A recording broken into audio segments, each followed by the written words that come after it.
They got me feeling like I'm academics. Can't. Now I do know he's a young black kid that supposedly mysteriously just like died. And does anyone have is there any good video that kind of like breaks this down? We need one good video to break all this stuff down. There's something with a pool party.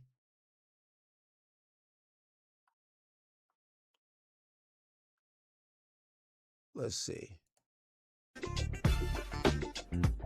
Okay, this is Roland Martin. Okay. What can we find like a video? Does anyone have like any really concise video to get me up to speed?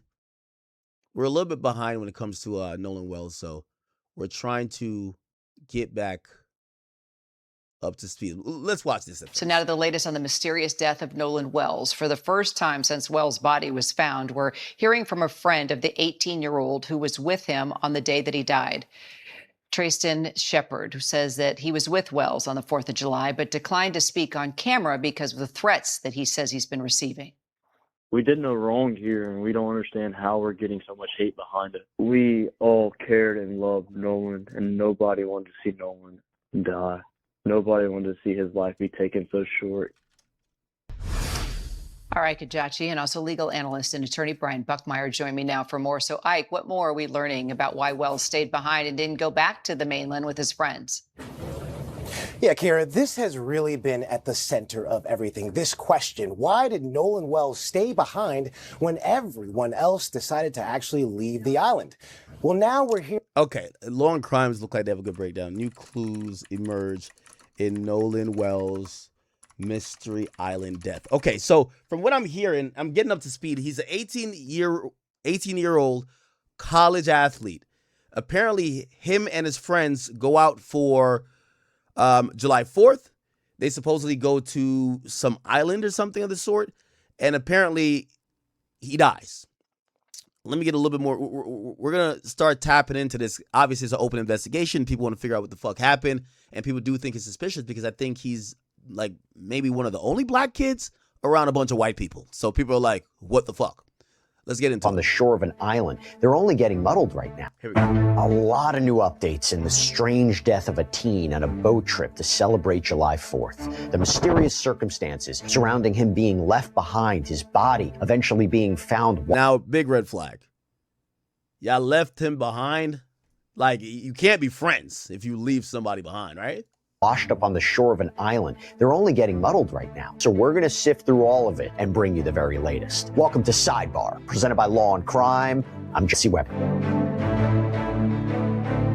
Look, you know, if you follow us here on Sidebar, we're always talking about the risks out there, the dangers. Have you ever thought about a data breach? You and your loved your data. These old turns out is super investigating. Talking about the death of 18-year-old Nolan Wells, a college athlete, a beloved son. He was a young man who police say just went out to celebrate the 4th of July on a barrier island with friends and never came home. Now, we were on this when that devastating news came in. You'll remember earlier this week, we spoke with a member of the United Cajun Navy, someone who was actually a part of that search for Nolan, in the air searching when the news came in that a Park Service ranger had discovered Nolan's body.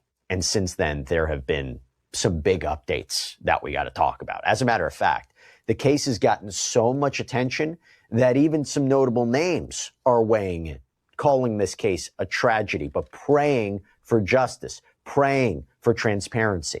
And also, this is interesting too, there is a judge with apparently a connection to this case who's now spoken out, looking to seemingly set the record straight on these rumors surrounding her family's. Okay, so we get the gist. So this kid goes out with some friends. They leave him, but he dies. That's odd. Okay, so you gotta look at the friends. He was 18. He's in college. Okay, they were trying to have some fun, I'm guessing, whatever. Okay, there's a lot of question there. We need to figure out what state. Okay. Oh, never mind. He was found dead on the shores of Horn Island in Jackson County, Mississippi. Mississippi already, big red flag. A black kid going missing, a black kid dying, big red flag, okay? Connection or involvement. And now the case is being attached to perhaps one of the most recognizable civil rights attorneys in the country, Ben Crump. Just recently spoke to ABC News, raised some serious questions about the handling of this case, is now representing Nolan's family. And all this while Nolan's body is being flown out of state for an independent autopsy, the results of which are potentially reported. Okay, so they're going to do an autopsy. I'm wondering, so how did he die? Did he die by a gunshot wound? Does it seem like it's apparent drowning? How did he die? Reportedly expected as soon as tomorrow. But I just want to take a moment here because a lot has happened and I want to try to get an understanding of it before we get into the new details. So this all started with that trip to Horn Island on the 4th of July. Now, if you're not familiar, Horn Island is this long, thin barrier island. It's about 10 miles off the coast of Mississippi. It's part of the Gulf Islands National Seashore, only accessible by boat. It's known as a spot where people like to go have some fun out on the water, especially on a holiday like the 4th of July. And that is exactly what authorities say 18-year-old Nolan Wells and a group of friends decided to do. That they apparently took out a private boat out to the island for the day, and something went wrong while he was out there. According to police, Nolan was last seen at around 3 p.m. on the northwest tip of Horn Island. His friends reportedly told searchers that he wanted to stay behind to talk to a girl, was planning to catch a ride back with another group. They ended up leaving. Oh, so that's the alibi. Oh, he stayed behind because he wanted to talk to some girls, so we left him. So it sounds like the group is saying, when we last seen him, he was alive and breathing. We don't know how he died. Interesting. Leaving, but when Nolan didn't return home, his mother reported him missing, setting off this. Okay, a lot of things to know. Okay, if y'all ever left, first of all, if we're talking about women here, women should never leave one woman. Like if y'all go out as a group, say 10 women or 5 women go out as a group, you shouldn't leave one woman, right? Fine. That aside, guys, it's sometimes guys are a little bit more. You might be like, nah, he'll know how to handle himself. The thing you got to think about is, does anyone call his phone afterwards? If no one hits him up, they did that shit. And I'm saying they did that shit means they knew what was up. If nobody hits him up like, yo, bro, where you at? Like, nigga, when you coming back, bro? Like, yo, you ain't get that pussy yet? Like, come on, nigga, like, where you at? If nobody hits him up, big red flag.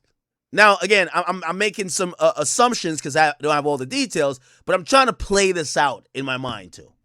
This massive search involved multiple agencies, including the Jackson County Sheriff's Office, the United Cajun Navy. Now, we spoke with the Vice President of the United Cajun Navy, Brian Trasher, in our previous episode because he was part of the search. He was actually searching in the air when the news came in about Nolan's body. I saw the body from about 300 feet in the air, and I can tell you that it did not appear to be waterlogged. It was only in the water for a couple days. So he did drown. Nevertheless, the sheriff's office put out a statement saying that they had no reason to believe it was not Nolan. Yeah, so a park ranger discovered this body in the water off the northwest tip of the island on July 7th. The family confirmed it was Nolan, but this is where things get complicated because since that time, the case has taken some turns. The questions have only deepened. And I want to talk about what is happening right now. And now I want to bring on somebody to help make sense of everything that's happening. Joining me now, civil rights attorney, friend of the show, Joe Richardson. Joe, thank you so much for coming on. Particularly, I know you're at a conference, so you're very generous with your time. As you always are. So, Joe, thank you. Always good to be here with you, Jesse, always. Thank you. I feel the same. So I want to start with the biggest development here, right? Arguably the biggest development. The family has hired Ben Crump, who is now representing them. He has been involved. Family deserves answers. Let me click on this other video. And by the way, the parents supposedly have broken their silence. Let me click on this video. This does not smell right. One of them is telling the truth. One of them is not. We just want to know what happened and why our baby didn't come home. Reverend Al Sharpton and attorney Ben Crump standing with the family of Nolan Wells today, demanding a full investigation into the death of the 18-year-old college football player whose body was found on Mississippi's Horn Island. As the family awaits the results of an independent autopsy, new questions are being raised about what really happened to Nolan Wells. Welcome to Sidebar, presented by Law and Crime. I'm Jesse Weber. Big update in the Nolan Wells story. This is something we've been following. There is a major press conference that was just held. And this is the story of that 18-year-old Southwest Mississippi Community College football player, graduate of Ocean Springs High, who disappeared while boating with friends on Horn Island. This is right off the coast of Mississippi. It's back on the July 4th weekend. We know that his body was tragically found that Monday on the island, washed ashore. His family is demanding transparency. They're demanding a full investigation. In fact, Christine and Elmore Wansley told Good Morning America, GMA, in an interview today, we just want honesty and transparency. We want a thorough investigation. We want that same respect that would be given to anybody else, and that's it. We just want answers. And they have even retained prominent civil rights attorney Ben. There's something about like Benjamin Crump, like the Al Sharptons of the world. Like when I see them, like I feel like they remind me of like an old Nigerian like preacher, all about the money. Well, like I do think he does care about black people, but there's some shiesty about this guy. I don't know what it is, bro. I feel like he jumps on these cases. Obviously, yes, he's going to bring some attention to it. He's going to try to represent the family or whatever the case is. But I feel like there's this fine. He's not doing this like on some philanthropic, yo, I'm looking out for my people. Like, when his name is associated with these type of issues, I feel like he gets some bread out of it. I don't know. Like, I mean, I don't really have anything to prove that, but he's kind of like Gloria Allwell. Or what's the other, that lawyer who represents every woman who claimed that they got fucked by some celebrity? You got Gloria Allwell and then Allred, and then there's another one. Do y'all know who I'm talking about?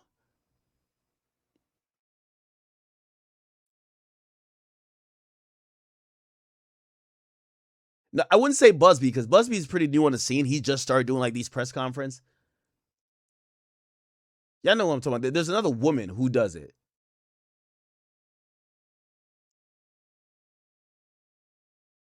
There's another woman, it's a white woman, that does it. Anyway, if I see it, I'll bring it up. Anyway, I don't want to make it about him, but let's go. Crump. We did a sidebar yesterday explaining why they would want to hire a lawyer at this time. It's about ensuring that they get the information they're seeking, potentially assessing a legal issue for a lawsuit, pressuring authorities to be transparent about the investigation. By the way, always great to hire an attorney. You get to realize that even though you might be victims or family of a victim, you, a lot of times, whether it's the police station or the precinct or even detectives, they drag their feet on disclosing things, and sometimes you need a lawyer to either file what's necessary to get the information that the family needs, or go to a judge to force the DA or the police to either return items or give the body back or whatever the case is. Sometimes they do a lot of bullshit. So having a lawyer as the victim's family, I don't think that's a problem. Now, granted, does it have to be Crump? I don't know. Ordering an independent autopsy. In fact, Ben Crump told ABC News Live this week that Nolan's body would be flown to Washington, D.C. for an independent autopsy. This came after the Mississippi State Medical Examiner already apparently performed an autopsy, but that agency indicated that the results could take weeks because of toxicology tests. Those findings are pending. Now, there is something to keep in mind here. Authorities reportedly believe this was a tragic accident, that this was a case of drowning. According to the New York Post, John Ledbetter, the Jackson County Sheriff, said there's no information that we have right now that would lead us to believe that a crime has occurred. According to CNN, Jackson County Coroner Bruce Lind indicated there were no immediate signs of physical injury. But this is a story that has gotten a lot of attention. It has sparked many thoughts, many theories, particularly given what we're learning. For instance, according to CNN, Nolan didn't return to the dock with his friends that day. His family didn't understand why he would separate from them, that he was supposed to take a different boat back but didn't, that Nolan apparently didn't have his cell phone with him, that there were reports of an alleged altercation that day. We know the Jackson County Sheriff's Office is reportedly still investigating all of this. But according to the sheriff, one of Nolan's friends contacted the Coast Guard on the night of July 4th at around 11 p.m. Nolan's mom apparently called the sheriff's office leading into July 5th. And the family has concerns about, for example, why Nolan would stay without friends. Christine telling GMA, quote, that we cannot answer. I can't fathom why he would. Elmore saying, we always told him, if you go with a group, you stay with a group. There's also this. Christine apparently told GMA that they tracked Nolan's phone using the Life 360 app. They were able to get his phone through his friends, and she claims that some texts and messages were deleted. And apparently it was actually specifically in reference to Snapchat. Now, one of the things that authorities are apparently looking for and asking for are unedited photos and videos that they have a lot of questions. They want answers. What happened today? Major press conference was held in Harlem. You had the family, their attorney. Oh my God, Al Sharpton's here. Ben Crump and Reverend Al Sharpton, all demanding the same things: transparency, answers, and the truth about what happened to Nolan Wells. So if you've been following this, you know there's been a lot of anticipation to this. We were expecting the family to potentially announce the results of that independent autopsy that was conducted. And again, this is separate from the state's medical examination. So it seems by all accounts, Nolan's body was flown to Washington, D.C. Now, we didn't get the results of that independent autopsy because there was reporting that we may get those today, but we did get something. Maybe not what everyone expected, but Reverend Al Sharpton kicked things off, and he was getting straight to the point. What we've been told does not make sense. And being that there is lack of confidence in the local authorities, who have already, in my judgment, seemed to have mishandled where it was going, because to just immediately, before a week time, saying there was nothing done wrong, when we hear that this young man was engaged in some kind of argument that was on tape, that his cell phone and keys ended up with one of the people that were there on the island and got away. Now we go to Ben Crump, and he claims the stories about what happened to Nolan just doesn't match. The glaring contradictions just jump out at you. The fact that he is there with his friends, and you look at all the videos, it seems to be he's the only black on the island, or maybe one other, but not many. And so, Jared, you have where a young woman he was talking to says that, well, Nolan said he was going back to get on the boat with the boys. The boys say that Nolan told them he was going to stay and talk to the young woman. It's a contradiction. They're not saying the same thing. One of them is telling the truth, one of them is not. And then the fact, Reverend Al, that they have this video of an argument that is going on, and you know. A Mississippi family is a long, thin park ranger that spotted a body at around 8:45 a.m. Monday morning.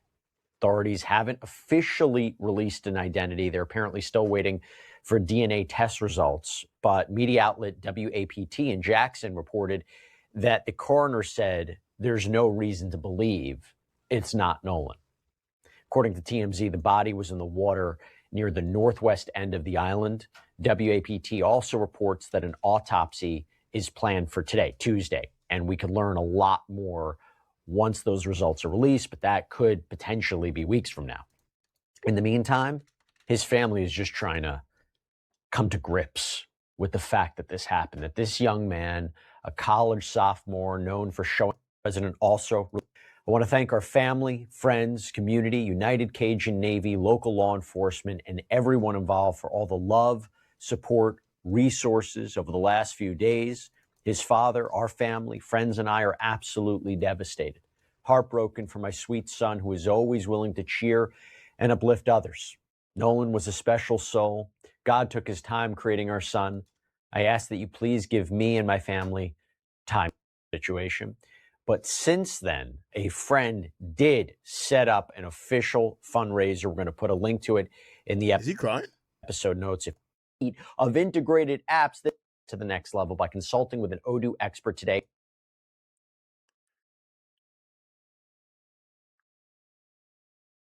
He the only black nigga in? I ain't gonna lie. Monday, the 5th of July, we had a rescue specialist and a drone operator go out on a boat, and they spent several hours out there on the island and around the island, and they were not successful in finding any clues. So that's when we decided to do aerial reconnaissance. So yesterday morning at first light, I went up in a single engine fixed wing aircraft and flew basically a grid around Horn Island, Ship Island, which are barrier islands just south of Biloxi and Pascagoula, Mississippi, down to Chandelier Islands, which is actually part of Louisiana, but just due south of those barrier islands, and looking for any kind of. Do y'all think that maybe them white boys made a pact, like something happened? Maybe it was an accidental death. Maybe they were horsing around in the water. The dude accidentally drowns. They're all panicking. They're like, yo, we're going to have to make up something. Let's say, like, when we go back, he stayed back for the girl, for to talk to some girl. And let's just kind of act like we had nothing to do with it. Right?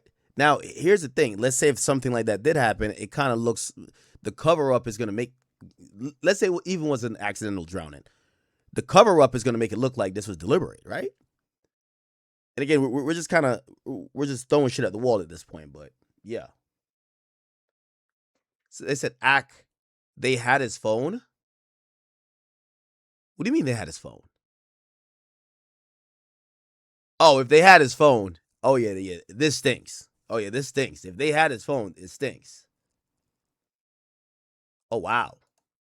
Activity. And then, as we flew over the northwest tip of Horn Island going back north, we noticed there was a couple of boats beached up on the beach that were not there before. And I could look down and I could see that something was going on. And then we made a circle around. By that time, a lot more law enforcement boats were showing up. And before you know it, they had, probably a dozen boats huddled up on the beach there. So we knew that they were setting up a command center. What was this search effort like? I mean, I know that there was multiple people involved in it. What was it like from the start of it? And how quickly did you mobilize to provide support? So I think we got the first call on the evening of the 4th of July when it was starting to, get dark and Nolan still, nobody had heard from him and he wasn't home. And then I believe that the next morning on the 5th, I think somebody took his mother out on a boat back to the island to look around. And that's when we started calling some of our volunteers from our Mississippi chapter and mobilized a couple of volunteers, like I said, and a boat, and went out there and started searching. On the official side, you had, I think, the Jackson County Sheriff's Office. You had the Mississippi or the Marine Patrol. I'm not sure if they're a county. We have a lot of the same type of resources that because when we hear that they need to do some more forensic testing, DNA testing to confirm the identity, is that standard operating procedure, or was the body in such a condition, from what you know, that you couldn't make a readily identifiable, whether it was Nolan or not, you can't make a. Where I'm probably a little more head on a swivel on the island, knowing what happened and what was going on. Is wrong but yeah, I was told that it was about 8:45 when a ranger spotted, called it in. Yeah, this is kind of like, this is like fucked. About this tragic event that happened over July 4th weekend. And this is going into the wingman factor in Long Beach as a Jackson County judge. That connection, paired with local sheriff's office now fielding transparency demands from a sitting congressman and a nationally known civil rights attorney that the parents retained, has turned this into a case about who gets protected and who gets pressed. So joining us today, as ever, retired special agent Jennifer Coffendeffer, as we dig into what it means when... All too often, I can't tell you how many individual males who have gone out drinking and end up deceased in the water. It's unbelievable. That's why, right? We don't know. Right. And so because about it since it happened. Why would they have his phone?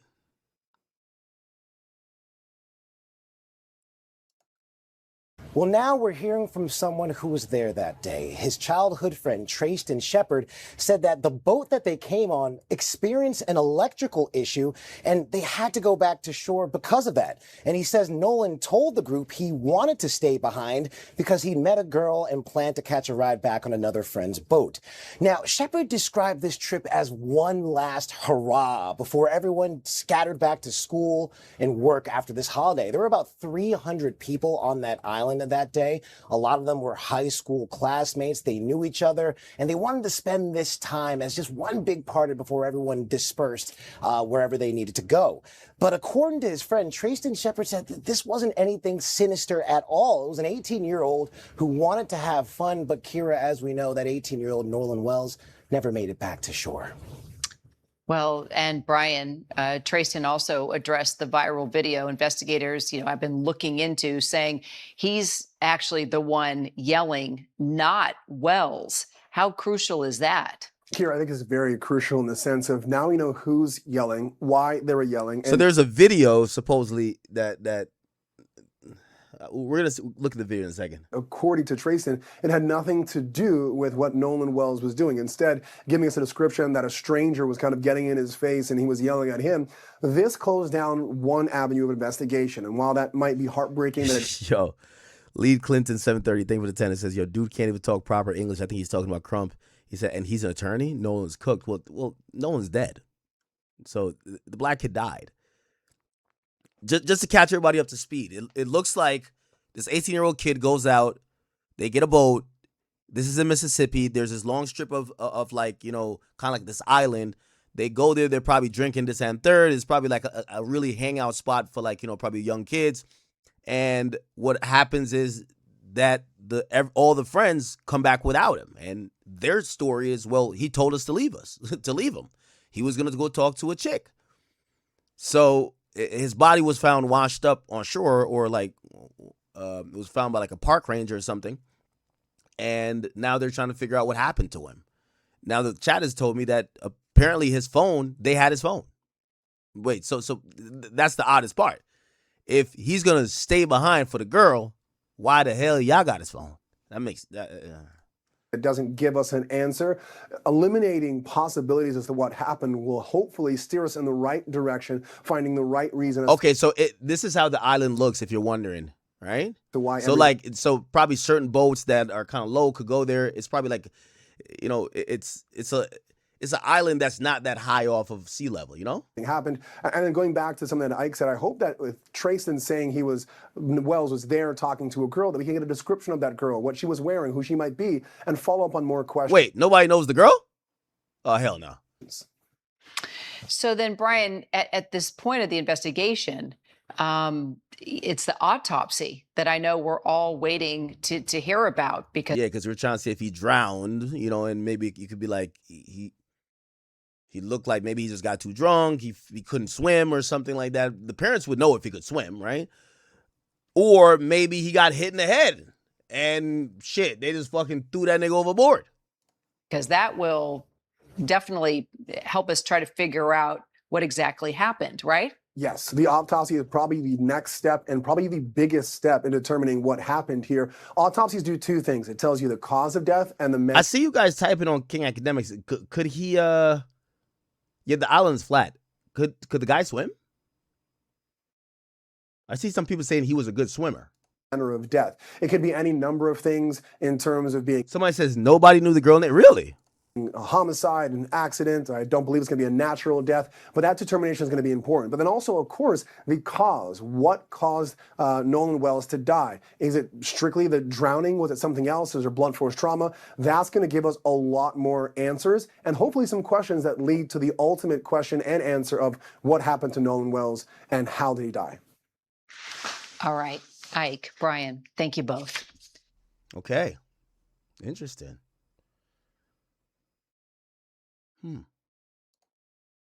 I just know I've lost my best friend. This morning, a friend of Nolan Wells, who was with the 18-year-old the day he was last seen alive, is sharing what he says happened during a July 4th boat trip to an isolated barrier island off the Mississippi Gulf that investigators have been studying. Wells's parents worried it... A video circulating on TT from Horn island on July 4th, where you could hear argue on the group. Showed their son involved in a confrontation, but Shepard said that's him, not Wells. That's the video I'm referring to. That's me yelling. Shepard says he took a boat back from Horn Island in the late afternoon, but Wells stayed behind with a girl he had met. They met that day, and it was kind of one of those things. It did come off that day that he really did like her, but that was the only time they've ever hung out was at Horn Island on July 4th. Investigators believe Wells drowned and say there were no immediate signs of foul play.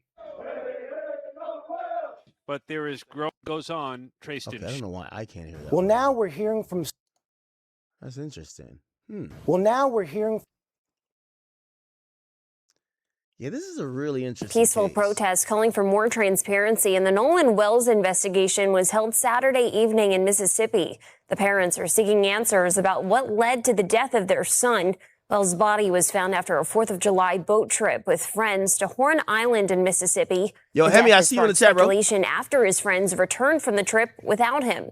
Patrick Wright reports. I feel like today's testament is that we want answers. It's not about vengeance. It's not about accusations. It's about the truth, and it's about transparency. We're going to stand behind the family, and that's why we're out here. No peace! A lot of times, these stories go unnoticed. Because Nolan Wells is not the only one. There has been a long historic string of young black men losing their life under very suspicious circumstances. Never happened. Christine herself addressed it directly at a press conference the day before. My bad. What you're about to hear from him is one attorney's legal analysis and personal opinion offered publicly under his own name with real credentials behind it. It is not new evidence. It is not a charge. And parts of it by his own. Now, obviously, this is going to touch on racial lines here.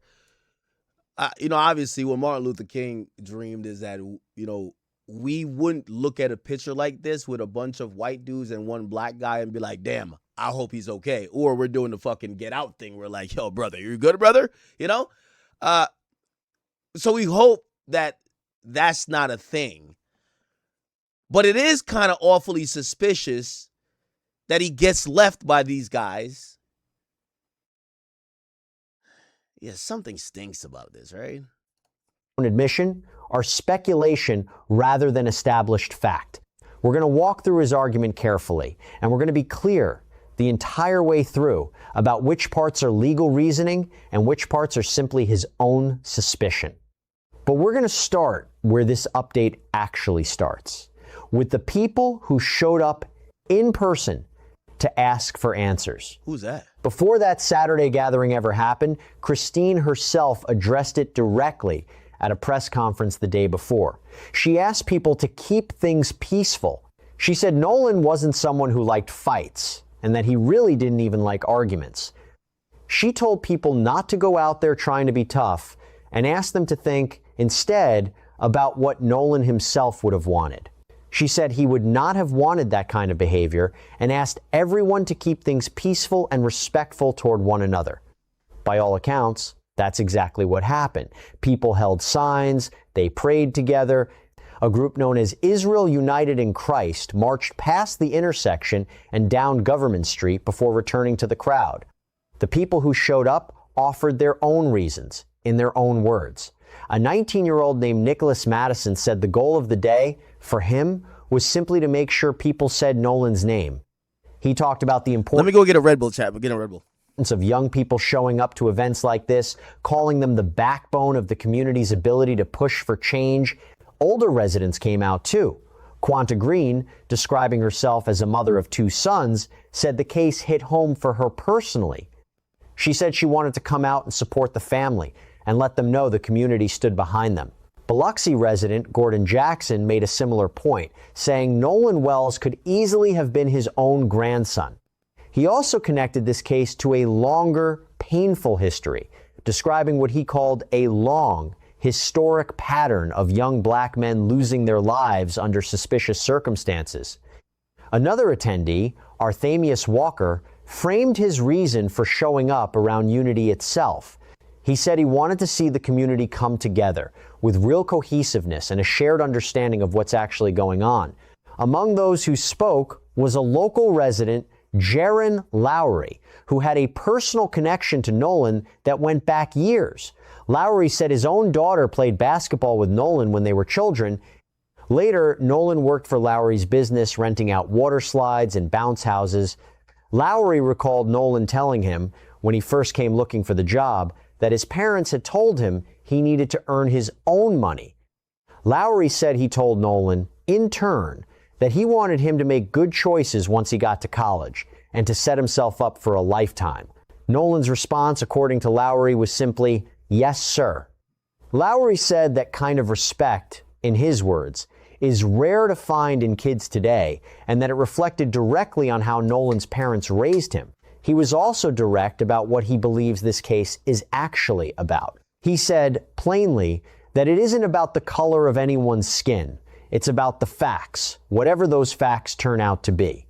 He said if what happened to Nolan turns out to have been a mistake, then people should be willing to simply say that and talk about it honestly. What he wants, more than anything, is for the truth to actually come out.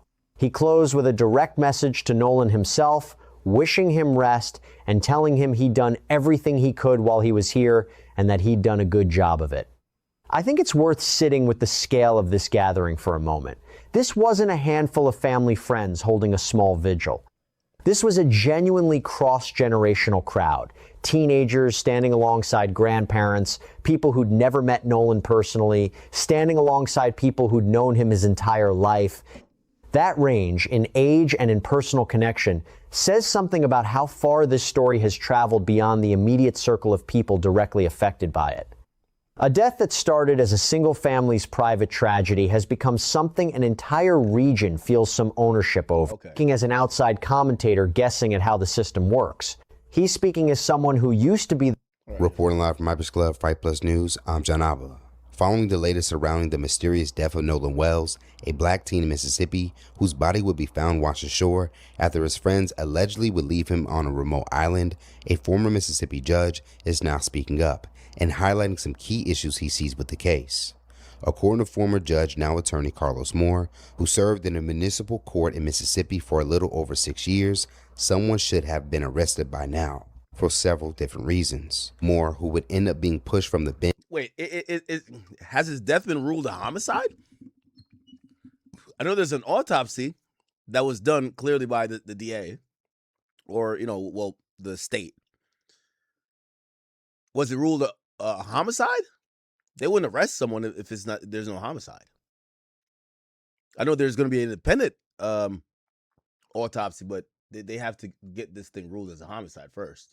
Bench after previously speaking out against racial discrimination on social media while serving as a judge, would take to his Facebook page on Friday night for over 30 minutes to air out questionable behavior he sees with how local officials are handling the case from the inside.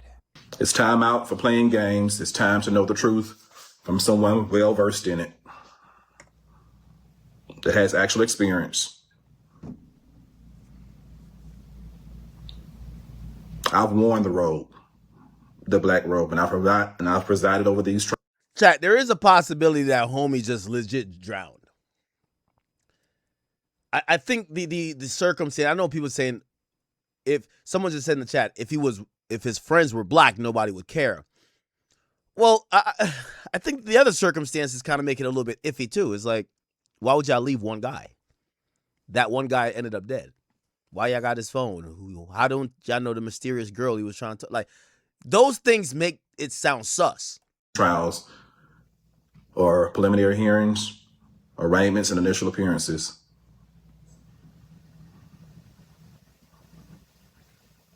Let's get started. So what do we know? We know after watching the parents' interview. They said Flacco did a video on, let me see. All right, let's see. Flacco's been on this, huh? Let's go.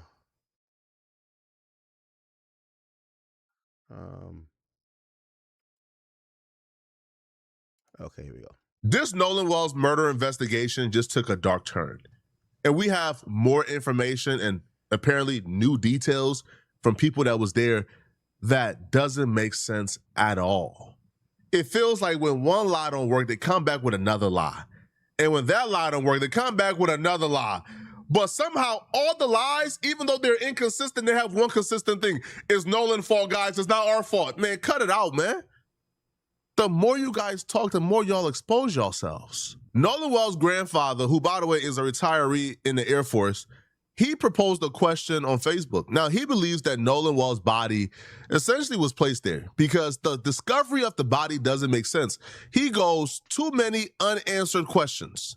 How can an island that was searched yesterday produce my grandson's body this morning? There's nothing right about this. Oh, so they did a search.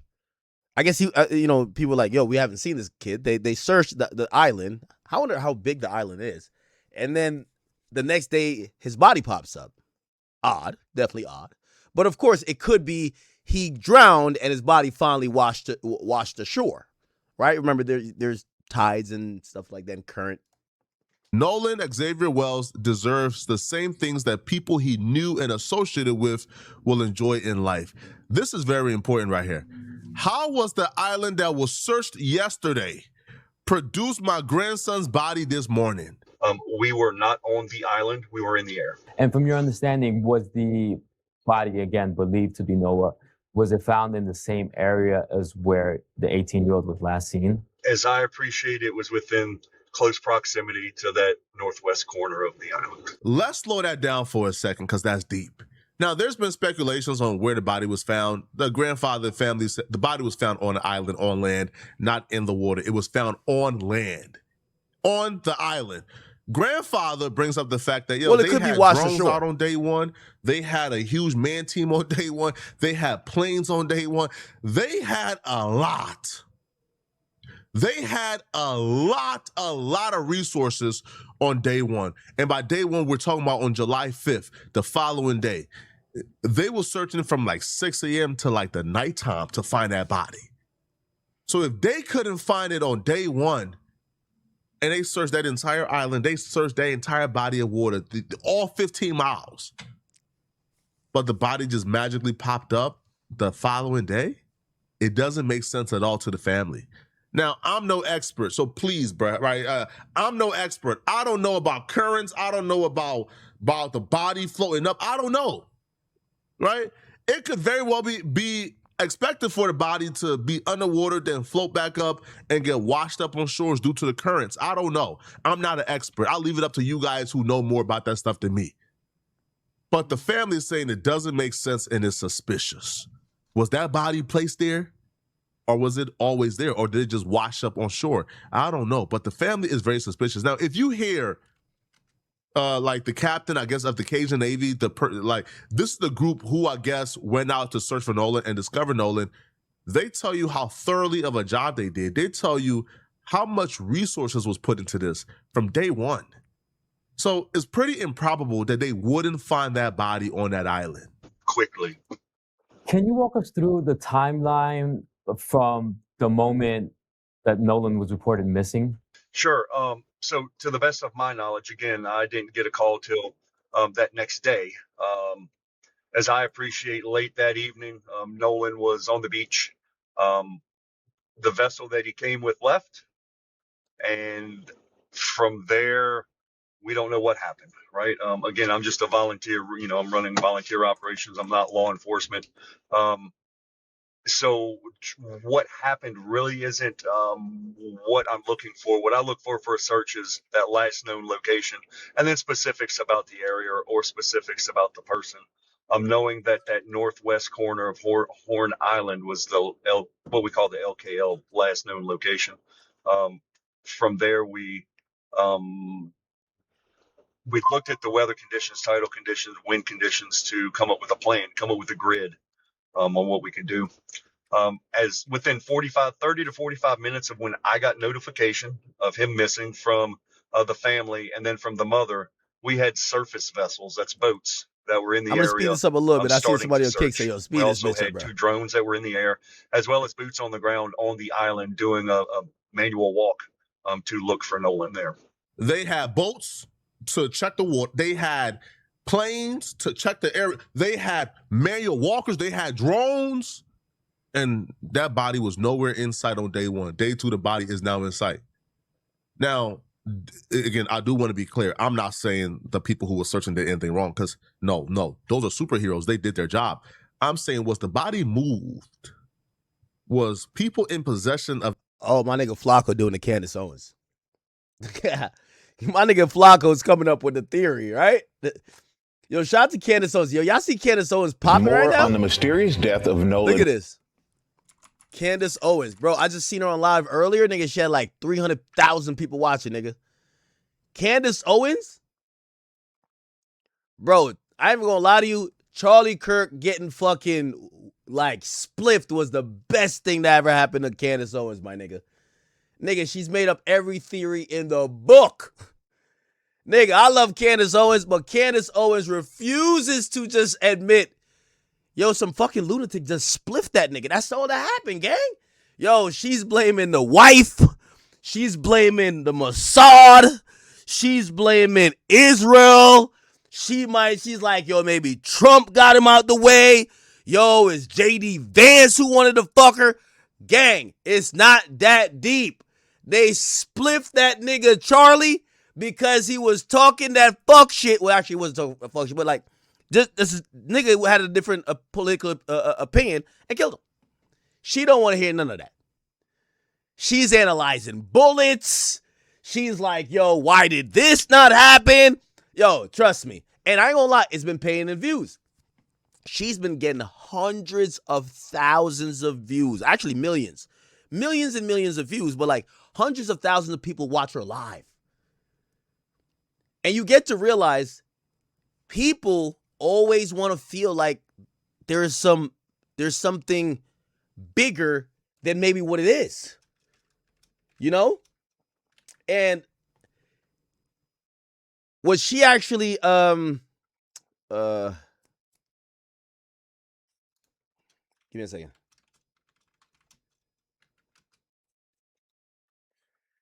Yeah. And what actually she proves actually to be true is that, I don't know if you guys ever heard the theory of Occam's razor, right? Occam's razor basically is the most probable answer is most likely the answer, which means if someone dies and you heard a gunshot 5 seconds ago and you ran around the corner, you see someone dead and you see someone with a gun in their hand, don't make up nothing else. It's probably that person who killed him. It's pretty simple. It's okay. It's okay. Candace, like, the nigga is on camera hopping off the building, walking up the steps. The nigga, supposedly there is a video. I don't know if supposedly they showed this preliminary hearings going on. There's a video of the nigga shooting Charlie. The nigga even admitted it to his like little tranny lover that he fucking shot him. And that's basically he did it. Candace Owens still on some, nah, he ain't do it. He getting framed. I'm like, yo, this is bananas. I love Candace Owens, but I do think this is a slight grift. I do love her, but it's a slight grift. Anyway, let's get back to this. I think Flacco's doing his version of that. Of that body. People who probably killed Nolan. And then once they realize, Bro, chat, y'all could argue with me about this like Charlie Kirk shit. Charlie Kirk got killed by some lunatic, bro. That's it, bro. Like, y'all got to stop with like making shit up. And by the way, with this, homeboy might have just been drunk and just drowned. We got to like not think that everything is a deep cover up. And here's the thing too. If it's going to be a really deep cover up, they're not going to leave these loose end that stupid motherfuckers like us is going to be able to like investigate it for months. No, nigga. It's going to be clean if there's really going to be a cover up. So me with this case is like, is there foul play? Maybe it's not. Like if you come into this and you're like, there's automatically foul play, like you have an agenda. And when you have an agenda, I watched this, I was a math major. There's this, There's this math movie about, it's like, and it's also a theory also in numerology. Not numerology, I'm sorry. Actually, it is numerology. If you focus on a number, like if I tell you 522, and I drill that in your brain, you're going to realize you don't stop seeing 522. It's like anybody ever bought a car? When I buy a new car, every time I'm on the road, I see that car. It's not that it's appearing more. It's just that you're trained to look for it more. And these things do happen. So again, I'm going into this Nolan Wells thing, and I want to continue with it. By the way, what happened to that girl that they claim her white sugar daddy killed her? Like, what in Tanzania? What happened to that? Did anyone like come with any significant thing, or we just gave up on that? Anyway, the point is this: I am going into this Nolan Wells thing saying maybe he just fucking died because he was drunk and he fucking I don't know if he cancer him or whatever, or maybe there is a cover up. I'm not saying there's not, but it's so early, you shouldn't look at a picture and just because he's the only black dude in the picture, you're like, oh, these white kids killed him. These white kids I think that's irresponsible too, right? So I'm just trying to process information. Yo, bro, like it's too hot to hold on to his body. They came back and dropped the body off because it doesn't make sense, bro. Now, I'm no expert on tidal waves, on waves. I'm just not. So again, I'm leaving out the possibility that there is a chance the body would have washed up on shore after a couple of days. But the last known location being the Northeast, the body goes in the water and then comes back to the exact same location. I don't know. That don't make sense to me. I would think like, okay, that's an interesting point. So he's saying that the body washed up to this. If it was about current and tides and all these other things, if he just drowned at some random place, usually the body would not wash up back to the same place. It would probably be somewhere else. Interesting. If it goes in the water, it'll probably go off elsewhere, right? And wash up somewhere else. It wouldn't wash up back in the same location that they claimed the body, that they claimed his last name. Like, I don't know, bro. It's just weird. Now, here's the part that gets really spooky and really weird, right? There's a new theory. Yo, chat, I see y'all spamming the L's. Bro, just, I know what y'all want. Like, I do want to tell y'all, it's profitable, right? Like, it's profitable if I want to sit here and be intellectually dishonest and just bring y'all down these lanes of who knows, there might be something nefarious here. Bro, I don't know. Like, again, that's profitable. I'm telling you, Candace just did it. So in all these situations, I know what y'all want to be not that y'all want it to happen, but if it's this, these white dudes colluded to hang this black dude and then throw his body in the water, and this is a big cover up, that's what y'all want the story to be, right? So, like, if I just drop little Easter eggs or, like, just kind of breadcrumbs, y'all gonna eat it up. My views are gonna go 3x. I make money. So when y'all are saying like L, I'm like, nigga, I could do that. Like, I'll just make some money. It's fine. The point is, it's dishonest. It's dishonest. We don't know right now. We're evaluating everything. It could be a cover up. It could be that the kid got murdered, or it could be that he just fucking drowned because he was lit. Who knows? Why do y'all want people to sell y'all a conspiracy theory? Which is so funny because y'all want to be sold a conspiracy theory, and then when I tell you some real shit, like some Rock Nation shit, y'all be like, yo, I think that's a conspiracy theory. We don't believe that one. What? So, do y'all want me to sell y'all a conspiracy theory? I will do it. Tell me. Do y'all want me to sell it to y'all? Just tell me. I will literally just find the doubt. Because that's the thing. Let me also, and this is why I said Candace is so phenomenal. Candace Owens, she does an amazing job of, no matter what question you answer for her, she comes up with another question that needs to be answered. She just keeps asking questions. The idea of asking question, you could phrase it as, I'm looking for the truth. I mean, we are all looking for the truth. But I could phrase it in a way where at no point will I ever concede, bro, It clearly feels like that's the obvious thing that happened. I'll just ask another question. Don't you get it? Like Candace is going to ask question after question. The nigga admitted it and be like, no, well, the Mossad actually made this guy is the no, stop it. So again, unfortunately, the audience loves that. If you feed them that, and by the way, when people say, or I see someone compare it to like the Rock Nation shit, there's not a death. See, that's the thing. There's people who like, all right, say they call me a conspiracy theory for some Rock Nation shit. They would say you're making it up because there's no physical proof, right? You don't see them. There's no one dead. But when there's a death, now it's like there's a body. Who did it? Classic movie. It's a body. Who did it? So it's different than the Rock Nation thing. The Rock Nation thing, everything I'm describing, you can't say, at least in this Nolan Wells thing and with Charlie Kirk, you'll be like, well, my proof is that someone's dead.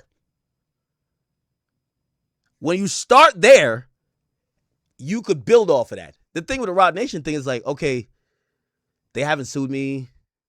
Never seen Jay. Like, so it's easy to be like, oh, that's bullshit. But it's the same kind of thing in a sense. You read now. Yo, did y'all know that people that were there now have a new explanation as to how Nolan might have went missing? Well, let's take a look. Let's take a look at this. They're coming up with every creative excuse other than, yeah, we killed that boy. The United Cajun Navy. They're a volunteer group who helps search for Nolan, but they also say that they have questions too. Let's listen. I was told that there was a boat he thought he was going to get on that was leaving and that he might have been trying to swim to it. You see, bro, they call us conspiracy theorists. They call us all type of stuff when we ask questions. But now y'all see what asking questions get you? It started off as, man, we don't know what happened. We left. Nobody seen nothing. Nobody know what happened. We all hopped on our boats and left. He just disappeared out of nowhere. We don't know what happened. Now it's getting to, well, listen, man, don't tell nobody, bro, but like he was trying to swim towards the boat and he just went under. So y'all seen him trying to swim towards the boat and y'all let him drown? But I don't even believe that. I think the real story here, now we're getting the real story. Now we're getting the real story. I think the real story here is that boy was on that boat. An argument took place. They pushed that boy from off that boat, and they kept going. That is a story, y'all, that people kind of, I'm not saying they want it to be true, but that's what the brain would create. Like, well, it's a bunch of white dudes. Like, maybe I'm not that, you're right, I might not be that informed, chat, but y'all tell me, were they arguing before? Do they have a history of arguing? You tell me. And if they did see him swimming towards the boat, it's because they pushed him off and he was swimming towards it trying to get on. This is straight up murder. They murdered that boy, man. Straight up. They murdered that boy. And that's if that's what happened. Listen, I still don't think that it's just that black and white or is that accidental. I don't think so, bro. I think it's something much more nefarious. But if that's a story they're giving us now, think about it for a second. It started off as nobody's seen nothing. We don't know what happened. Now all of a sudden now is they telling the researchers and the professionals, well, you know, he had a boat he was supposed to get on and he was swimming towards the boat and he drowned. Now he was swimming towards the boat and he drowned. No. If you listen to the timeline closely, Ashley Cole took to Facebook, that's Warren Hudson's mama. She's the judge, by the way. Ashley Cole is a judge in the town. She said Warren Hudson told her that they last saw Nolan at 3 p.m. They left the island at 4:30 p.m. They told investigators, they asked Nolan, hey, bro, do you want to come with us? We about to leave. And he says, nah, I'm going to stay behind. But if you last saw him at 3 p.m., but you left the island at 4:30 p.m., then when did you ask him, hey, bro, we about to leave? You asked him that at 3 p.m.? Huh? What? Why would you ask him y'all about to leave, but then you guys stay an extra hour and 30 minutes? Y'all claim y'all left abruptly because y'all boat was malfunctioning, which is why y'all told him, hey, bro, we about to leave. But if you told him, hey, bro, we about to leave at 3 because your boat was malfunctioning, then why did you stay an hour and 30 minutes with a malfunctioning boat? A malfunctioning boat, by the way, that y'all sailed 15 miles in. Man, cut it out, man. Stop it. Now, so that timeline to me now, the story we just heard actually lines up with the timeline they gave if they were not lying. All right? If they came out and told the truth, that timeline would make sense. And here's what I'm saying. So Javon Williams, Nolan Wells' best friend, the black kid, he ain't do nothing wrong, bruh. That was Nolan's best friend. He says, I last saw Nolan around 4 p.m. Because, Javon Williams would have given Nolan a ride home if Nolan needed a ride. Like, Javon ain't leaving, like, Nolan there. Nah, but Nolan was gone when Javon was still there. The last time he seen Nolan was around 4 p.m. The 3 friends who was on the boat that he was supposed to leave with, they said they left without him because he was talking to the girl, Katie, and he was going to stay back to talk to Katie. Katie said the last time she seen Nolan was around 4. He told her that he was about to hop on a boat with his friends and leave. The friends he was supposed to hop on a boat and leave with are the only people who are now claiming they last saw Nolan at 3 p.m., even though their boat left at 4. And the reason why they will lie about seeing Nolan at 3, even though their boat left at 4:30, is because they know what took place on that boat. They know what they did to that boy, man. Now the story is slowly coming out. Now it's slowly making sense. Oh, he was trying to swim towards that boat because he got kicked off the boat. He got pushed off the boat, which is murder. Benjamin Crumb says, Nolan is a strong swimmer. Strong. He not just hopping in a body of water and then drowning. No, it would take him trying to swim for his life, trying to reach that boat. But the boat just kept on sailing, just kept on going away from him. And it took him drowning because he just got too tired after swimming for miles. This, to me, is starting to make sense. The more information that comes out, the more we're starting to piece this together. The only problem I have with that story is that if the people in the boat knew he was trying to swim to it and they saw him getting carried off with the current, they would have known about it. They would have been able to react to it. Not only that, even if that wasn't the case, if he went into the water at all and became distressed, it was so crowded that day that it seems hard to believe that nobody would have noticed a distressed swimmer in the water. What I do know is that he went out there with a number of boys that has been his regular friend group since he was young. They were ready to leave at about 3 o'clock. They told him it's time to go. I was told he had started talking to a young lady and he wanted to hang back and keep talking to her, and that he would believe that he could get another ride. Common sense will really help you work this out. Nolan was not the last person to leave the island. If he was the last person, they would have said, hey, we was all leaving. Like, we all was leaving, and he was just staying around. He was just staying on the island, and we don't know why he was just staying there, but he was just staying on the island, and like we all left. He said he was going to get a ride. But clearly he was not the last person to leave the island. He didn't drown alone. He didn't drown with nobody there to see. Yeah, I'll agree with Flacco with that a bit. It is odd that no one would report something happening to him. I don't think he was like by himself. So how come no one be like, hey, listen, there was he swam out there, he disappeared, we don't know. How come no one kind of reported this until people said he was missing? Like, there is some oddities with this.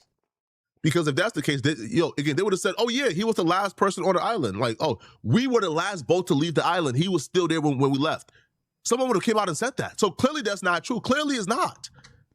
And if he would have drowned with everybody around, people would have seen it. What are you talking about?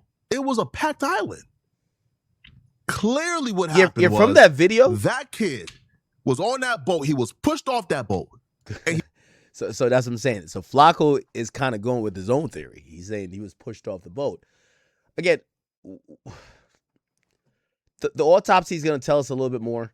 And I got to imagine that the ME, which is the medical examiner, hasn't released any official report on the autopsy. It might be drowning.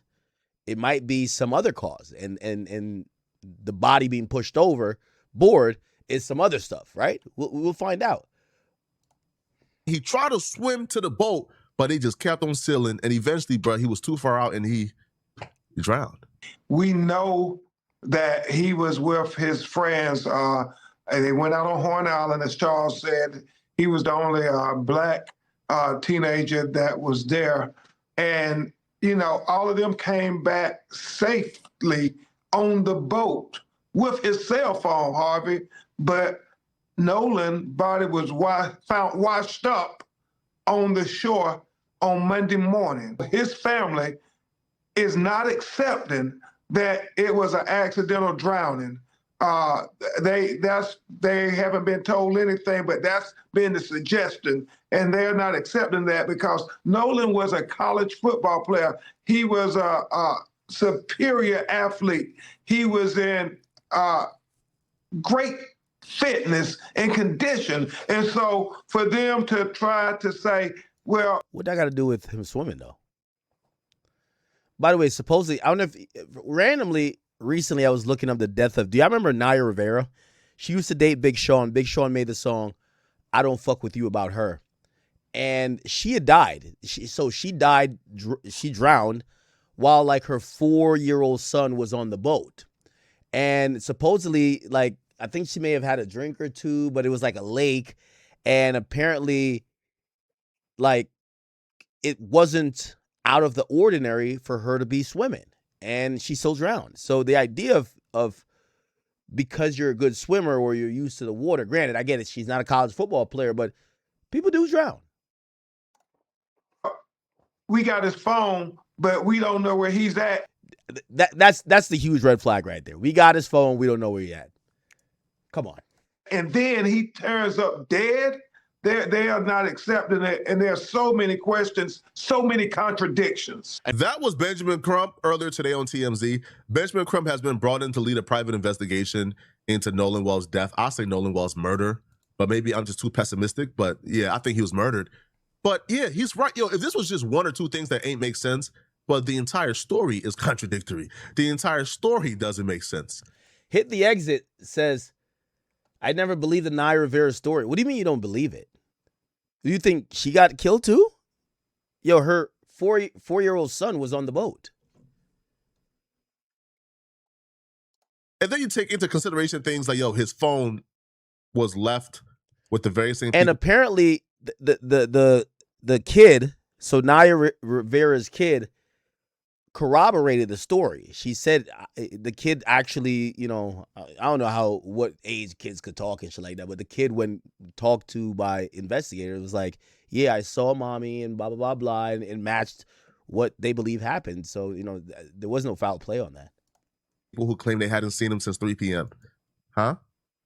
Oh, and by the way, when the family got back the phone, messages. Yes, she saved her son, and she like put her son on the boat, and then she ended up dying or something. It was kind of crazy, not gonna lie. Were deleted from the phone. Things were deleted from the phone. Even though Nolan Wells apparently hadn't had his phone since earlier that day, according to them. Huh? What? Nolan Wells was on an island at 4 and then magically disappeared from the island. No, nobody's seen him. But then all of a sudden, people did see him, and they say, oh no, he was swimming towards the boat. Huh? No, there's one friend, a young woman who has come forward and has spoken to the police, and I'm wondering if she's spoken to you and how her version of events differ from what the other friends have said. She hasn't spoken to us, but we know her statement that she released publicly. She said that she was talking to Nolan, and then Nolan said, well, I'm going back to the boat with the guys I came with. That's her version. She said that he did not leave with her, that he went back and got in the boat with the other boys. Well, the boys say that when they was talking to Nolan, he said he wasn't going to get in the boat with them, that he was going to stay with her, stay behind with her. Their statements contradict one another, and that is something that's very troubling. On top of the fact that we know there are videos circulating where there's an argument where you hear Nolan arguing with somebody, and we're trying to say. Okay, so and that happened to not be exactly true. All right, let's go on to the other video. Chat, I know I'm kind of dragging this a little bit. I don't want to fully drag it. I don't want to fully drag this. Let me just. I'm gonna look at levels this. of betrayal that we learned today that Nolan Wells went through at the hands of his white friends towards the end of his life is horrifying, bro. It's sickening. It's one of the worst things I've ever seen in my life. Nolan's family did a press conference earlier today with Benjamin Crump, Al Sharpton, and other activists present, where they officially addressed the media. Wait, they had his car keys, wallet, and phone? Oh yeah, that do sound crazy. I ain't gonna lie. the public, and they officially laid out their case. Now, during this press conference, we learned a couple new details that we didn't know. First off, I was completely off and wrong about the phone situation. Turns out I was giving the friends too much benefit of the doubt. I thought at the very least, man, if y'all were responsible for killing the little homie, y'all would at least give up his phone voluntarily and his property. At the very least, even if you killed the boy, bruh, you would give his family back his property voluntarily. Come to find out, bruh, it was a fight for the family to get back his property. So first off, I was under the notion they called the family up and said, hey, we got his phone, here it is. No, they apparently had to track Nolan's phone. They had to use Life 360 to track his phone. And when they track his phone, it wasn't until they popped up to get the phone is when the friends have no other option but to hand it over. We are grateful, especially to our friend Dashima, who actually was one of the people who helped us that night. She went and picked up his cell phone from where it was and then provided that to us because we of course contacted authorities to figure out who to do the report with, whether it was the county or the city. Let's get past this. Phone is on and your homie go missing. The Snapchats, the photos, the videos that was deleted from out of Nolan's phone. Let's just address this. If the phone was still on when it got to the home, which is how they were even still able to track it to the friend's house, was because the phone was at least on when it got to the friend's house, then riddle me this. If the phone is on and your homie go missing, his family is calling him, his friends is calling him, I would imagine that if you guys cared about him, if you guys thought he was really missing, y'all would be calling him too to figure out where he's at, right? If that's they wouldn't be calling him because they got the phone, but I get the idea in principle. Your homie and you guys left. Hey, bro, you got home safely? Wouldn't that be the first thing you do if you left your friend behind on an island and an hour or 2 hours go by as you guys is packing up to get home, you guys is unloading the boat, everything. Y'all not calling, hey, bro, is you good? And when you picked up that phone to call his number, wouldn't it be ringing? You would clearly hear that phone ringing if the phone was in your possession as you're calling the phone. And once you realize the phone is ringing back to back and you see his family is calling and his friends is calling and you guys is calling, wouldn't you pick up the phone and call his mom, be like, hey, mom, his phone is over here. That's a fact. He left his phone behind. All right, now Flacco making sense. You cooking, Flacco. No. While everybody is calling, they had the phone.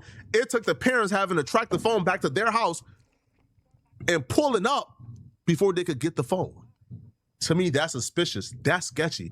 But this next story about Nolan's car is even more sketchy. So Nolan is pictured with several people on that island. Several. Now, one of the dudes he's pictured with on that island, apparently Nolan and a few others went to his house first and parked their cars there. So while Nolan is missing, they go to his vehicle. They locate his vehicle. Now, the vehicle is locked. So they're trying to find any signs of him, trying to see if there's any clues left behind to find out where he's at. But the car is locked. Yeah, the odd part is, so if you take someone's wallet, keys, and phone, and they said they were staying behind, how do you expect them to get home? Locked. The keys to Nolan's car is apparently at the house belonging to one of Nolan's friends. One of the friends who was actually on the island with Nolan called Jax. Now, apparently they get to Jax's crib. Nolan's friends are outside trying to figure out what's going on and what happened. Right? But if I had to think this through as well, why would they have these? If they killed him, why would you keep these items and not throw it away? Right? Like, it's also, we got to think about it both ways, right? Like, it's sketchy that they have the stuff, but it also makes no sense that they have the stuff because, okay, let's say they killed him. Why do you have his cell phone? Like, you now are the prime suspect, right? What's going on with Nolan? So somebody says to delete shit. Okay, but why do you have his keys? You never know. I'm asking questions here. So the father gets to the crib. Jack starts telling the father, Nolan was like a brother to me. The father said, that's cool. Where is Nolan keys at? Right? We're trying to figure out what's going on with Nolan. Jack starts stumbling, starts stalling, starts delaying, starts lying, making up excuses. This entire key situation really makes your eyebrow raise. And then we met up where his car was, which was at a separate location. There were issues obtaining the key. But even so, there's just a lot of... Tell them about what happened with the key. So I'm going to let my husband tell you about that because he actually went up to the door to get the key because at that point I was just not in my right mind. This has just been an awful situation, just terrible. Elmore Wansley, the father. Okay, so the situation with the key. When we got to the house, a few of his friends, they were already there. And they were at the door in the house, asking questions. So when I walked up, they were getting, things were getting kind of tense. So I turned to them and told them, I need you guys to calm down. I don't do this to me right now. I need them to kind of trust me so they can give me something. So I was able to calm them down. So the guy, he's in one of the pictures. He came out of the room, half asleep or whatever, I think Jack's or whatever. And I said, look, I'm Nolan's father. I'm here to get his keys so I can get his car. I said, he's mad. His car's in the yard. His car's parked in the yard. So he was like, I don't know, man. I know he's like my brother. I said, well, if Nolan was like your brother, would you please go in your room and see if you can find my son's keys so I can take his car home? He walks off, 2 or 3 minutes, come back. I can't find the keys. I said, okay. So at that point, I get the boys and I get moved them out the house because I didn't want them to go into the house and start tearing up these people's houses because that would be a whole other situation. So walk outside by the car. One of the guys that was in the house with us, he was on the phone with a girl, and the girl told him that Nolan's keys were on top of this Jack's guy's Xbox in the house because apparently she was there with him earlier. So he goes back up to the door by himself, and 5 minutes later, the keys come out. So now I feel like you lied to me. So now I'm really in distress with you. The father would have been wrong if he would have went in his jaws, right? Y'all would have called the father all type of names, all type of ghettos, all all type of names in the book if he would have went up in that boy's jaw, right? That's your brother, that's your homie, you love him, right? We're trying to find him at this point. That car could be a huge missing piece. We say, yo, where the keys at? And you know he was in this crib. He parked in this crib. He parked here. He left the keys here. Before y'all went to the island. You go and search for 3 minutes, come back, I didn't find nothing, sir. It's not here. The keys not here, sir. Only for a girl to say, nah, he's lying. The keys is on top of that Xbox. Yo, if that girl had a vivid memory, understand this, okay? Now, the girl didn't say, yo, the keys is, no, she said the keys are on top of his Xbox. The Xbox is something that you clearly play every day. So if that girl had the foresight to say, yo, the keys is on his Xbox, you went back to look for the quote unquote keys. You spent 3 minutes looking for the keys to come and say, hey, I can't find it. You ain't look on top of your Xbox? You ain't look in your room? So where did you look for these keys at? If it took you 3 minutes to go ahead and look for these keys, where did you look for the keys at that you didn't find it on top of your Xbox? Something that you use and play every day. Clearly, you had no intentions on helping his family. Clearly, you had no desire on helping his family. And I'm just wondering, bro, what type of people was Nolan around, bro? If these are supposed to be his friends, God, I don't know what an enemy is, man. If these are your friends and you missing, yo, daddy showed up, distressed, trying to do anything to help you. That is odd. I would imagine that they would give a really good faith effort in trying to figure out, okay, if the car is here, maybe the keys are here. Yeah, it's a lot of oddities. Well, and your homie, first off, he says he woke up out of his sleep disheveled. So I'm missing you, my so-called brother, and you asleep.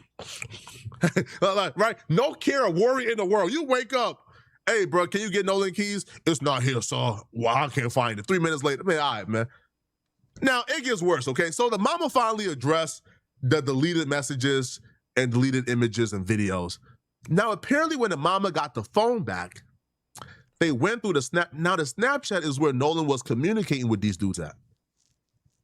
Understand, when Nolan went missing, all the friends went to Snapchat to try to find him. They all was calling his Snapchat. They all was like trying to trace the Snapchat via the Snapchat map, right? So the Snapchat is where he communicated with these people the most. It's where if anything would have happened and he communicated with it, it would have been on Snapchat. The parents get the phone and go through the Snapchat. The entire Snapchat damn near erased, man.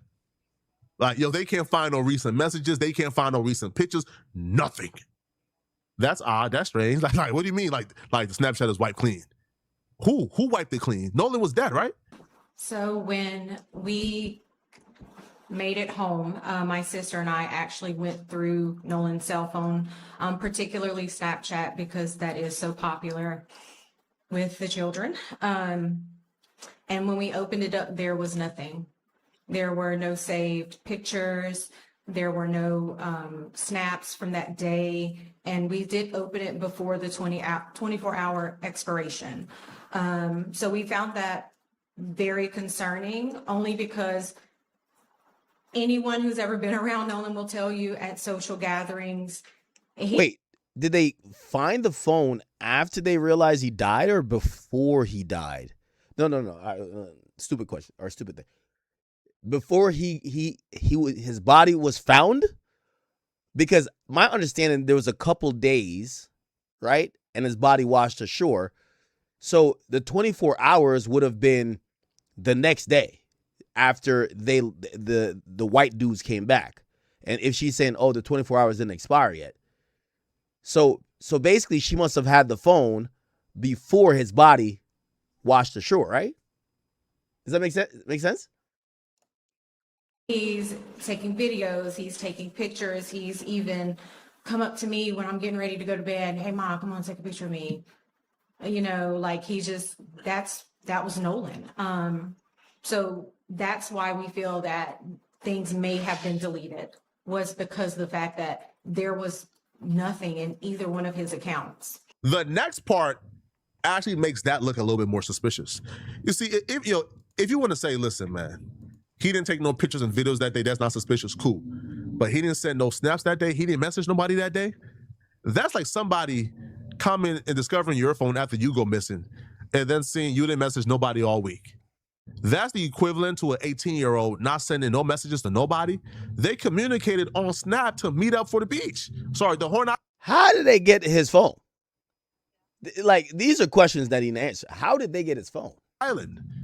His friends was communicating with him on Snap that day, which is why when he went missing, the first thing they did was go to Snap.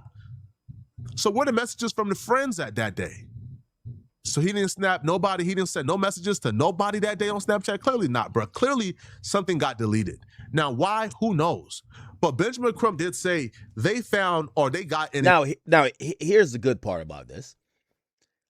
A criminal investigation is going to do a subpoena, and despite what people think about Snapchat, your deleted message is going to come up. So once they subpoena Snapchat and they get the full text logs, whatever was deleted, any access with that phone, they'll be able to retrieve everything, even that was deleted. So, and also once you do a Cellbrite dump of the phone, you're gonna figure out any type of tampering. Like a bunch of 18-year-old kids can't hide nothing on a phone. You can't delete nothing. There's no deleting permanent things on a phone anyway. So, 100%, I believe that this would be found. Also, here's the thing: if people believe that stuff was deleted, every 18-year-old kid has a password on their phone. Are we believing that they had these friends knew the password? The enhanced version of the video we saw where Nolan is getting into the altercation. Now, we could hear Nolan screaming and there was a back and forth, but it was hard to make out exactly what he said. They now have an enhanced version. And according to them, the fight that was happening between Nolan and somebody else, Nolan was actually screaming for them to give him back his phone. Nolan was like, give me my damn phone, man. Give me my damn phone. That was the argument back and forth. Now, I'm here to say, what was in that phone that was so precious that they was keeping it from Nolan, even when he was screaming at the top of his lungs for them to give him back his phone? It's important. And then the fact, Reverend Al, that they have this video of an argument that is going on. And you know, thank God, all young people, they have cell phones, and anytime you hear people raising their voice, they start the video. And so you hear on the video, Nolan saying, give me my freaking phone. What are you freaking doing? And that becomes even more relevant when you think about the story that they are presenting, that Nolan chose to stay behind. That's what they're saying. If Nolan is screaming for them to give him back his phone and they still kept it and then went home with the phone, what was in that phone that they couldn't let Nolan get the phone back? What was in that? Good question. What did Nolan have in that phone about them that they didn't want out? Because if he's screaming, give me back my phone back, man, what you doing? What the freak? Give me back my phone back. And they still kept his phone. Something was in that phone that they were willing to kill over, man. Something was in that phone that they were willing to kill and do life in prison over before it gets out. And then the mom gets the phone back and things are deleted from the phone. Isn't that the motive right there? You see how when you use common sense, everything lines up? You see how their events and their story doesn't make sense, but when you get more details and you just line up the series of events, it all makes sense. Nolan is yelling to get back his phone. They didn't want to give it to him. Nolan's mom finally gets his phone after Nolan goes missing, and she sees things are deleted from the phone. So what about that phone made y'all want to keep it? What was in that phone that y'all did not want to give it back to Nolan? Man, y'all let me know in the comment section what y'all think about this. But this is sketchy. But this is a different level of betrayal. I've never seen nothing like this before in my life. Y'all let me know in the comment section what y'all think, all right? If you're still watching this video and you want to watch another good video, click on this video right here somewhere on my... Okay. All right. Flacco, you've made a compelling case. I definitely think there's some oddities going on. I still think that we have to wait. We can't jump and think everything is a David-like situation. We should probably wait until we get at least the autopsy. The autopsy is going to tell us a lot more about how he died. And that's going to probably send us in the best direction. Right? Was he drunk? Was there any other substances? Did he take a pill? Like, what was within his system if he died? If he's a strong swimmer, maybe he was drugged. You never know. Maybe he was hit over the head. You never know. So, very interesting.